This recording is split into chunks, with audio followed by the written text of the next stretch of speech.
Hola a todos. Bueno, voy a repetir lo que dije hoy en la clase que di sobre cómo hacer la síntesis, que sería una especie de informe breve sobre un psicodiagnóstico de Rogers, ¿sí? Un informe que abarque lo que vamos viendo en el área intelectual y en el área afectivo vincular, ¿sí? No se trata en este caso de hacer un súper diagnóstico ni pronóstico, es simplemente una breve síntesis, justamente por eso usamos esa palabra, de lo que podemos observar e inferir a partir de un Rorschach, ¿sí? Ustedes para hacerlo van a tener un caso del cual van a tener que hacer los cómputos, y sobre esos cómputos y sobre ese caso, o sea, van a tener que tomar los dos aspectos, los aspectos cuantitativos y los aspectos cualitativos, y van a hacer un informe que abarque tanto el área afectivo vincular como el área intelectual. Vamos a comenzar entonces con el área intelectual y cuáles son los aspectos que vamos a tener en cuenta, ¿sí? Acá les puse una tabla 7 del caso que estamos usando de ejemplo, que es el caso Elizabeth siempre. Esta es la tabla 7 de la hoja de cómputos, en la que vemos los principales resultados cuantitativos, ¿sí? No se olviden que también vamos a tener que mirar siempre el psicograma, y siempre vamos a tener que mirar también la tabla que sigue, que sería la tabla en la que están los fenómenos especiales, que también nos va a dar importantes datos. Y cualquier cosa, ustedes pueden mirar, por supuesto, siempre la hoja de registro, ir a cada respuesta en particular y a la clasificación de alguna respuesta en particular, pero a grandes rasgos vamos a ver los cómputos desde estas tres tablas, ¿no? La tabla 7, el psicograma que le sigue, y la tabla 8 en la que están los fenómenos especiales. Con eso más o menos tendríamos que poder armar la síntesis, ¿no? Bueno, vamos a empezar con lo que está en amarillo, que son las cosas que vamos a tomar, los ítems que vamos a tomar para redactar este área, ¿sí? Entonces, bueno, vamos a empezar con R, que es el número de respuestas, y también siempre en relación con las adicionales, la cantidad de respuestas adicionales que da el sujeto. Las respuestas, por supuesto, tienen que ver con la productividad. Entonces ahí lo que vamos a fijarnos si la persona produce lo que se espera o produce menos o más, ¿no? Yo les había dicho que siempre tenemos que ver como dos tipos de situaciones, ¿no? Cuando estamos redactando esta síntesis. Hay cosas que observamos, que son fenómenos, y hay cosas que inferimos, que son hipótesis, ¿no? La productividad, la cantidad que una persona produce, es algo que se observa. Después podríamos inferir por qué esto está aumentado, disminuido o normal según el caso, ¿sí? La cantidad de respuestas adicionales nos informa sobre lo que produce el sujeto, pero ya en otra situación, acompañado por alguien. O sea que esto también tiene algo que ver con lo vincular, si ustedes quieren, ¿no? Cómo trabaja el sujeto solo y cómo trabaja el sujeto cuando está en relación con un otro, como es en el caso de lo adicional. Por eso es importante, o sea, hay cosas que están acá en amarillo, pero tienen, digamos, algo que ver también con lo que está en color magenta, ¿no? Bueno, después pasamos al análisis de los tiempos. El tiempo promedio por respuesta nos da una indicación de la velocidad con la cual trabaja un sujeto, ¿sí? Lo esperable es que esté entre 30 y 50 segundos, puede estar por debajo, puede estar por arriba. Cuando está por debajo, como en este caso, puede ser porque la persona esté ansiosa, porque no se dé el suficiente tiempo para pensar. Para saber si se trata de esto o si se trata de una persona brillante que es naturalmente rápida en su manera de responder, tenemos que ir a la calidad de las respuestas, ¿no? En el caso de Elizabeth habíamos dicho que las respuestas no eran óptimas en todos los casos, por eso inferimos que esta baja en el TP no es por brillantez en este caso, sino más bien porque está ansiosa y no se da tiempo suficiente para elaborar buenas respuestas. Distinto es el caso de la comparación de los tiempos de reacción. Los tiempos de reacción separan la reacción en las láminas negras de la reacción en las láminas de color. Esto tiene que ver con situaciones que movilizan al sujeto de algún modo diferente, ¿no? Si es la angustia lo que está ahí actuando o si es más la dificultad para expresar afectos, ¿sí? Si en algún caso negro o color está en más 10 segundos con respecto al otro, es que este número es significativo. Yo les había dicho hoy en la clase que cuando algo no es significativo no se pone nada, no es que se pone algo de lo que no es significativo. Bien, después seguimos con el tipo aperceptivo. El tipo perceptivo les va a dar un montón de datos, ¿sí? Así que préstenle atención. Ahí están las localizaciones y los porcentajes esperables de las localizaciones.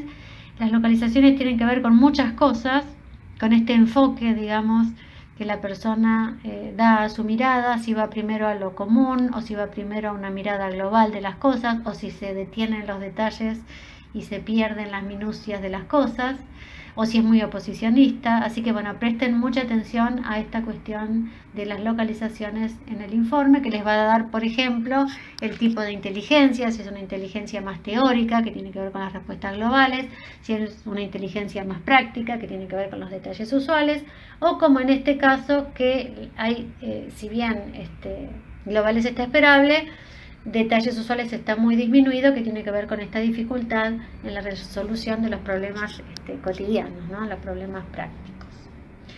El siguiente ítem también es importante, es el índice de aspiración. El índice de aspiración es la comparación entre los recursos, representados por los M, y las cosas que el sujeto se propone, que están representadas por las globales, ¿sí? En este caso vemos que Elizabeth se propone objetivos bajos con respecto a sus capacidades, porque con 3 movimientos humanos se podría haber jugado a hacer al menos 9, entre 9 y 12 globales, y solo hizo 5, ¿sí? Entonces, bueno, este es el caso más común que vamos a encontrar en las neurosis, que es tirarse abajo, digamos, proponerse cosas por debajo de las propias capacidades. Después vienen los porcentajes formales. Los porcentajes formales son siempre el núcleo de los cómputos, es de las primeras cosas que tendríamos que mirar y de los ítems que mayor importancia tenemos que otorgar, porque realmente ahí está todo el funcionamiento yoico del sujeto condensado, digamos, ¿no? Si están estas funciones yoicas pudiéndose aplicar con coherencia o no, ¿no? Cuando hablo de funciones yoicas me estoy refiriendo a las funciones cognitivas superiores, todo lo que tiene que ver con el pensamiento, la objetividad, la memoria, la atención, la concentración. Todas esas funciones importantísimas están representadas ahí por las formas. Siempre hay que comparar las formas, o sea, el forma por ciento, el forma extendido por ciento, con las formas más, o sea, el forma más por ciento y el forma más extendido por ciento. Las dos primeras tienen que ver con el grado en que el sujeto se propone controlar, digamos, con sus funciones las cosas. Y las formas más tienen que ver con la eficacia, con la calidad con que logra hacerlo, ¿sí? En este caso vemos que Elizabeth se propone ejercer sus funciones yoicas, pero que no lo logra hacer bien porque falla la calidad formal. ¿Qué quiere decir esto? Y que pierde agudeza su pensamiento, que pierde objetividad, que hay situaciones en las cuales se confunde y no puede pensar con claridad, ¿sí? Esto por supuesto va a tener siempre incidencia en la realidad, o sea, no es que, bueno, tiene el forma más bajo. Si alguien tiene el forma más bajo, es una persona que le está costando trabajar, que le está costando estudiar, que le está yendo mal en los exámenes. No es solo un numerito acá en una hoja de cómputos. Esto tiene un correlato concreto y real en la vida práctica del sujeto, ¿sí? Bueno, presten entonces mucha atención a los porcentajes formales. Después viene esta comparación entre los movimientos activos y movimientos pasivos que vimos hoy, que tenía que ver con esta actitud del sujeto más activa o más pasiva. Esto va más para el área afectiva, tiene más que ver con una actitud, una postura, con una cuestión actitudinal del sujeto. Lo que sigue son las fórmulas vivenciales. La primera, la proporción color, tiene que ver con la respuesta del sujeto a los estímulos del ambiente. Hay que ver si reacciona adecuadamente o de más, digamos, cuando está esto por arriba del 40%, o se retrae cuando hay estímulos ambientales, que estaría por debajo del 30%, ¿sí? En este caso estaría esperable. La segunda fórmula es importante para ver si el sujeto es más extratensivo o introversivo, de acuerdo a si predominan los colores, como en este caso, o los movimientos, ¿sí? Pero lo fundamental es detallar bien este uso de los determinantes de color. Este sería el núcleo del informe de la síntesis del área afectiva, el uso del color, en todos los sentidos, ¿no? Si hay usos especiales del color, el predominio formal del color, si hay forma-color, si hay color-forma y si hay color puro, ¿sí? Esto nos va a dar indicios, o sea, cuánto usa el color, nos va a dar indicios de cuánto expresa sus sentimientos, y el predominio formal nos va a decir cómo lo hace. O sea que esto va a ser la frase fundamental de la síntesis en el área afectiva, la que tiene que ver con los determinantes de color cromático, ¿sí? Bueno, lo siguiente es la segunda fórmula vivencial, en la que tienen que prestar atención sobre todo al análisis particular de los determinantes que la componen. Ahí vamos a señalar dos que son fundamentales. Del lado de los movimientos, el movimiento animal, ¿sí? Que es muy importante que aparezca porque tiene que ver con los impulsos, con la vitalidad, con la impulsividad, que está bien que esté el movimiento animal, pero está bueno que esté en su justa medida, equilibrado con los M's, no como en este caso que está un poco alto, ¿no? Y del otro lado, bueno, tenemos los claroscuros y el color acromático. El color acromático, mientras no supere al color cromático, no hay problema, es una cuestión más bien de riqueza del sujeto. Y en los claroscuros sí hay que prestar atención a cuáles, ¿no? Si aparecen las K, cuáles, que tienen que ver con el manejo de la angustia, esto también va a ser fundamental para el área afectiva. Y por supuesto el análisis de las C chiquitas, de las texturas, que nos van a dar la clave para formular hipótesis para el área vincular, ¿no? Cómo se vincula el sujeto, cuál es su manera de relacionarse con los demás. Esto va a estar dado por este determinante de la C chiquita, ¿sí? Seguimos, bueno, tenemos el índice de integración, que tiene que ver con esto de ver animales y humanos en partes o en totalidades, que bueno, que es esperable que se puedan ver en totalidades. Nos habla de esta capacidad de integración, más o menos también estaba dada por las globales anteriormente, y también tiene que ver con el área afectiva, si lo quieren tomar por el lado de la capacidad de vincularse con objetos totales.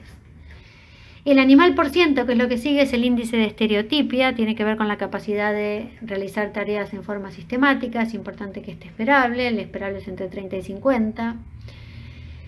Y ahora todos los contenidos que siguen, ¿no? Ahí tenemos vitales, que por supuesto es importante que aparezcan.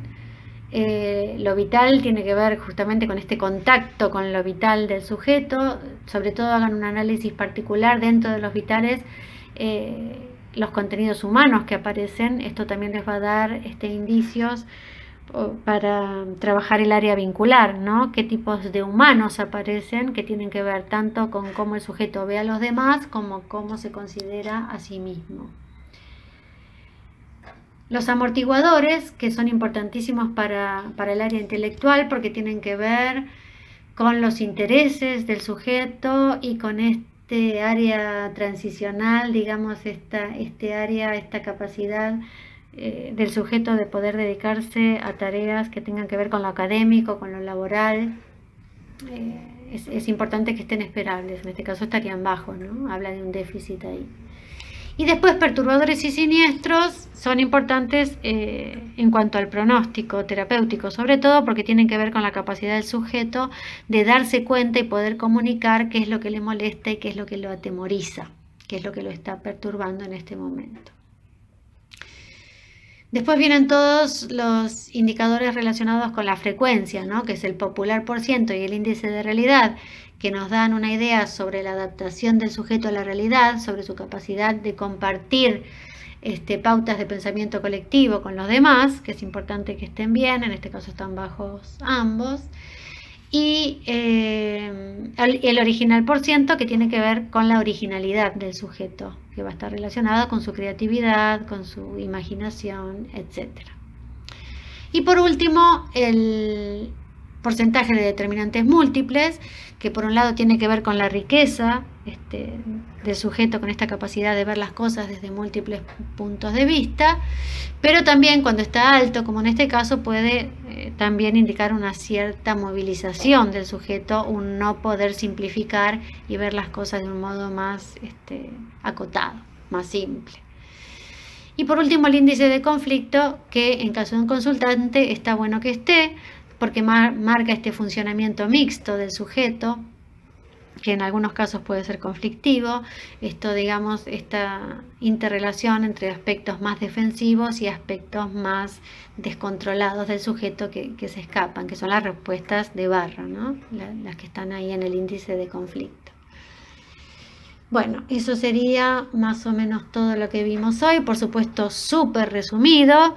La idea es que ustedes a partir de cada una de estas cosas consulten el libro y la lean un poco más en detalle y más largo, y sobre todo que a partir de cada cosa que vayan sacando de estos indicadores armen un texto coherente, sin demasiadas contradicciones, por supuesto no debería haber contradicciones, y un texto ordenado con una cierta lógica, ¿no? Que ustedes vayan poniendo una cosa y otra, si el sujeto es inteligente, pero en este momento no está rindiendo, entonces esto podría ser o sea, una cuestión lógica, lo que vemos, lo que inferimos. Esto es muy importante de señalar, ¿no? Que cada cosa que pongamos se tiene que referir al sujeto del cual estamos hablando. No se trata de un informe sobre un Rorschach, se trata de un informe o de una síntesis sobre una persona. Entonces, hablen sobre la persona. Tal persona es así, o se comporta de tal manera, o presenta tales características, o tal cosa. Y después ponen entre paréntesis de dónde están sacando estos datos desde el Rorschach, ¿no? Entonces, por ejemplo, uno pone, es un sujeto sumamente inteligente, y entre paréntesis pone 4 movimientos humanos, 2 FK más, texturas intelectuales, globales buenas, de alta calidad, etcétera, etcétera. O sea, va poniendo todos los indicadores entre paréntesis de dónde sacó la base para decir una determinada cuestión que uno está poniendo ahí en el informe, ¿sí? ¿Qué otra cosa habíamos dicho? Bueno, 2 cosas hasta ahora. Primero, hablamos de la persona y ponemos entre paréntesis de dónde lo sacamos. Segunda cosa, separar lo que es observable, fenómeno, de lo que es inferencia. Esto lo marcamos con los verbos. Una cosa es lo que el sujeto hace y otra cosa es a qué se podría deber esto, ¿sí? Lo que es, lo que vemos, lo ponemos en presente, y las inferencias en condicional. Esto podría ser por o sí, el sujeto, digamos, podría deberse a, no estamos seguros, ¿no? Es una hipótesis. Y por último, lo que les iba a decir que era, que no se olviden de que es una cuestión unitaria. Están haciendo un informe, no es una frasecita tras otra como si fuera una suma de telegramas, ¿no? Que sea un texto que se lea con una cierta coherencia, que tenga un principio, un desarrollo y un fin, y que nos dé una imagen más o menos lógica de esa persona.